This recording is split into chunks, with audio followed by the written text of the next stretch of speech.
I'm here with 3-time Emmy Award winner Jeff Richmond. Jeff, thanks so much for being here. Oh, you're welcome. Super excited to have you. So, what's it like? You're an Ohio native. How's it been back here working on this production of Hello Dolly?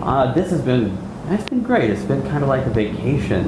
And I lived in New York. It's been very, very busy, and we've been working on movies and some television stuff.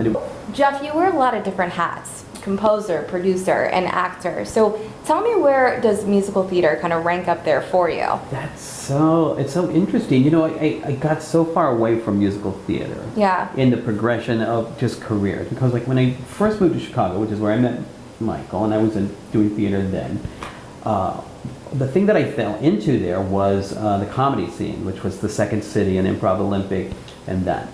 I fell into that because I was still kind of funny enough to know what was funny, and I could play the piano. So I kind of became the guy that could improvise along with improvisers and play piano and could help write funny songs. So I got a job at Second City. So from that point on, I started to get a little further away from the musical theater sense.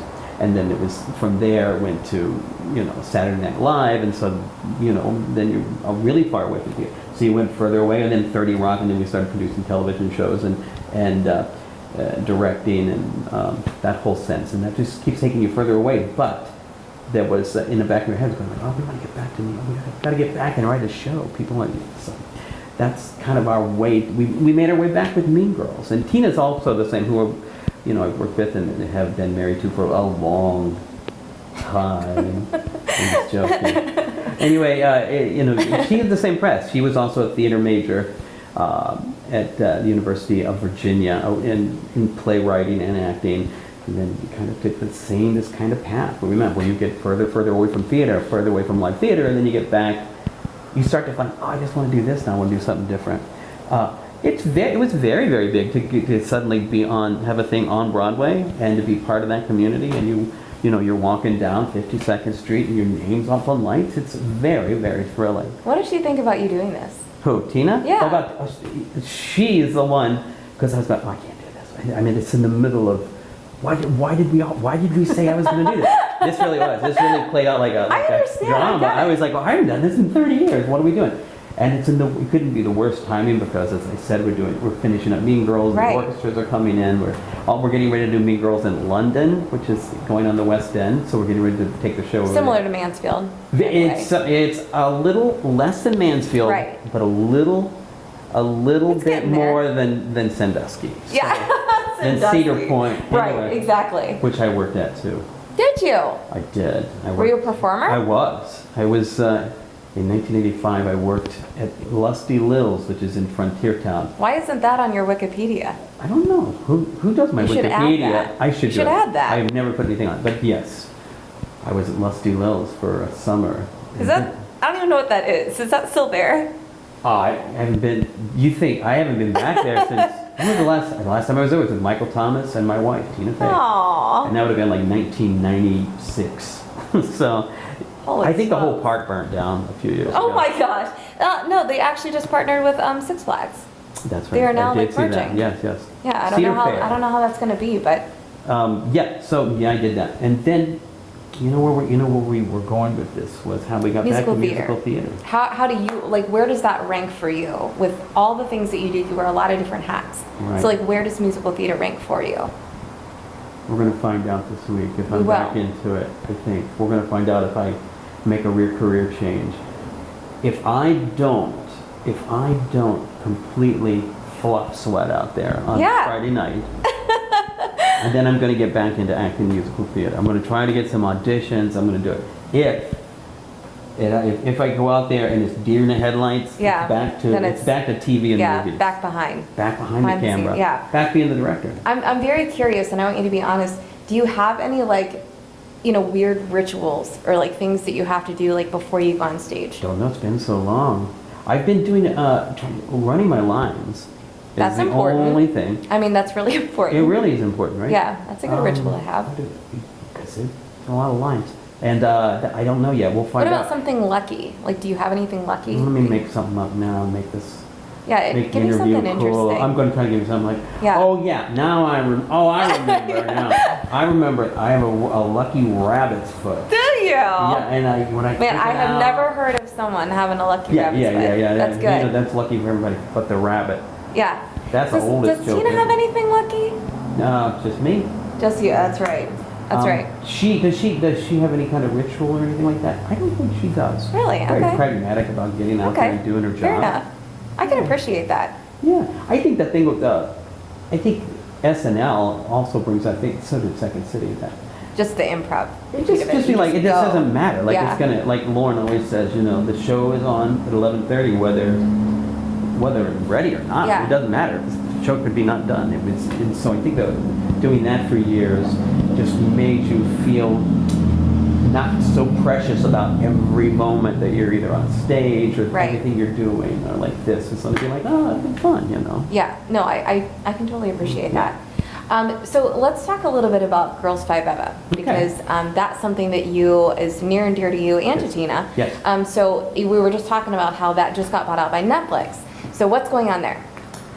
That show is one of the most fun things that I've been part of for years and years and years, just because it's such a great cast. Because Sarah Bareilles, who I love dearly, and Paula Pell, who I've known for 30 years, and Busy, who we've known for forever, and Renee, just that bunch is just great people. And so it was a pleasure to get to work on that and write music and be writing music with Sarah. And the other thing that's great about that show is that the showrunner, the woman that writes the show, her name is Meredith Scardino, who's been writing with us for years. She's been writing on Kimmy Schmidt and other things. She used to write for Colbert, for his late night show. She's a joke machine, and she is so much fun to be around. And I love working with her. And she, unlike a lot of comedy writers who think that they can write funny songs, lyrically write funny songs, she really can. She really knows how to hone a joke in a lyric, like Michael Thomas, who's also very good at that. But she's very, very good at it, and it makes your work easier when you're working with somebody that can actually write a funny lyric. So I enjoyed working with her on that. It also made you stretch your legs, like, I'm gonna write some stuff, some Spice Girls stuff, and it was like, Britney Spears stuff. So 60-year-old guy, I didn't write a lot of that stuff, but now I get to do it. What else can I tell you about that show? It's just a delight. And it was the show. Yeah, go ahead. No, you go. I was just going to say that was the show that during COVID 2020, and everything was shut down, and Hollywood shut down, Los Angeles shut down, New York, everything shut down.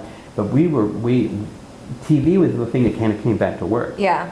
Because everybody was masked up, and I remember you'd be on set and wear a mask and a shield. There was no vaccine, there was nobody knew anything, and you were just out there. It was very nerve-wracking, but people loved it. So you were all in the trenches together, and you loved it, and you were taking care of each other.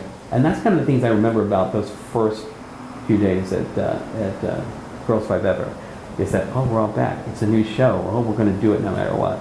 Does it ever make it challenging just with, all of you guys are all-stars, you're all geniuses. Is it hard to work with, all of you together with all your ideas and all of your, things coming together? Yeah, it is. It's tricky because, how do I put it? When you're working in a group, there's always a lot of compromise and there's a lot of give and take. And then, collaboration is the hardest thing to do in arts, because everybody's got their own idea on how it should be. So it's it can be very, very hard. But the people that I work with are very good, and they're very good at it. But it is tricky. I think it's like that thing where, can I make a Sondheim reference? Sure. People might get really upset, but because these are he died. But there is like, you can either have Stephen Sondheim writing the music and the lyrics and writing the whole thing by himself, and then you get something like Anyone Can Whistle. Yeah. Or Sondheim could be writing lyrics, and Julie Stein could be writing the music, and George Abbott could be directing, and Jerome Robbins could be doing the choreography, and you get something like Gypsy, or you get something like West Side Story.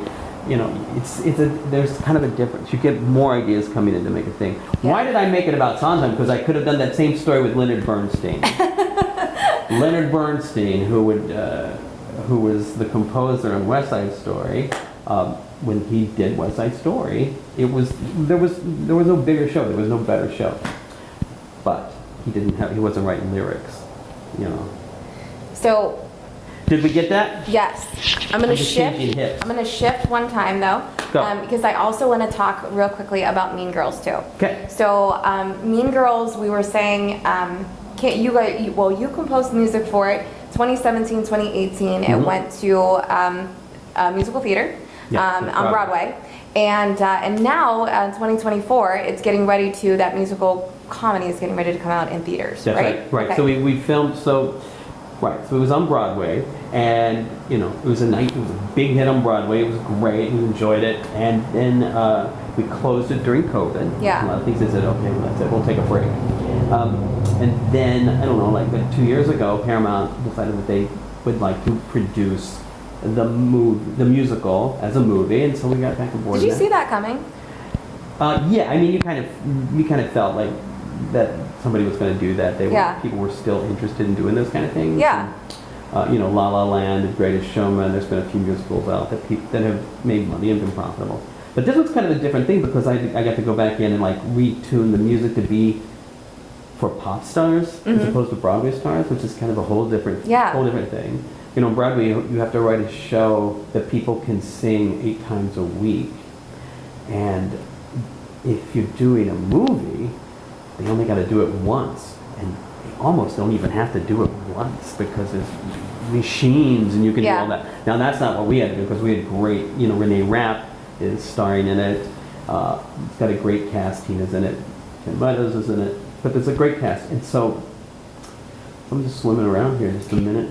So this is taking place though, right? You were saying that this is actually, they're working on things right now for that film. So it's all filmed, yeah, we're in post right now. And the movie's all edited and it's locked. So the picture's locked, that's all done. Do you get to see that ahead of time? Like if it's all done, like if you already seen it? I could be, yeah, because I'm working on it. Because still I'm part of the editing process. Yeah. So once everything, I get to, I'm working with the editor, and Tina's working with the editor, and the directors are working with the editor. Are you happy with what you're seeing? Yeah,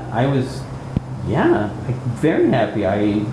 You never know. You never know about these things. You know, what's it going to be? This could be, anyone can whistle. No. I love anyone going. Why am I taking a swing at anyone with? I don't know. And I don't want you Keep to your cut. swings for Michael. Yeah, but I will tell you this: don't cut that out. I won't. Leave all those things alone. I'll leave that in there. That gives me cred on some level with somebody. Okay, so back to Hello Dolly. Yep. Hello Dolly taking place this weekend at the Renaissance Theater and next weekend. Anything else that you want to say, even about the cast? I am delighted with this cast. Like I didn't know what to expect. Yeah. Because I haven't seen a show here. Because Mike Mullen will speak anymore. But no, I'm joking. I am sorry. I have not been here. I've been back to Mansfield. When I come to Ohio, I go to Garrettsville, which is where my family's You've at. been here before, though, haven't you? Tina's been here. I don't think so. Maybe. I swear she's been here. All right. I feel like you told me that. But then you must not have been there with her. I wasn't here. No. Double check with Michael. You better. That's cool. You better check it out. Other play, New London? No, I don't know. Blossom Musical? No. Can't That's see. Cleveland. That's Cleveland. That wouldn't be here. So you were. Why are you trying to take me down that road? I don't know. No. So I don't. I've probably been to Mansfield. Yeah. And said I want to go back. But this is your first time even to go to Michael's farmhouse. Yes, exactly Really? right. Yeah. Gosh, Can you believe I that just after thought all you- these years? No. Yeah. That's true. Very Because I true. swear that you said that like Tina's. Again, maybe you weren't here with her. 'Cause Could be. I remember Could be. him saying like she was up in the balcony at one point. Oh, she may have been. I mean, it could very well be. Yeah. Because she's had to come over here for certain things at different times. Yeah. Okay. Yeah, so that's good. That's For good. the cast. For the cast. Delightful. Great. Everybody is so good. Yeah. And you don't know what to expect, and then you see it and you go, oh, these are just, it'll be fun to be on stage with these people. Oh, well, good. Yeah, well, I hope that, what if they're doing it? You should interview one of them now, and you could say, Yeah. so how's that guy from out of town? They go like, That's what I plan to do. he's trying so hard. It should be charming, but He's doing his sweating. best. He's doing his best. He's doing his best. You can see he's working. He's working. Is it fun though, you and Michael? Again, like, are you guys even getting anything done? Yeah, we're getting some things done, but we sit over there, we talk while filming Sounds things are right. happening. A little bit too loud, we get dirty looks, but that's all right. Is there anything else that you want to share? Anything else really cool coming up in your world that you want to talk Did about? I talk about the rabbit's foot yet? You did talk about the rabbit's foot. All right. We're going to want to see that later, though. I'm gonna go get one. You do need to go buy one. Actually, you're in Ohio. We could legit go get you one. I could legit go out, defoot an actual rabbit. You could. And I think we should do that. I'll come with you. Oh, that'll get you canceled. You can put a rabbit foot. That's Right. it. All right. Well, sure nice to meet you. Well, thank you. All right, again, go see Hello Dolly at the Renaissance Theater this weekend and next weekend. You can get tickets at renttickets.org. Jeff, thank you so much. You're welcome. Thank you.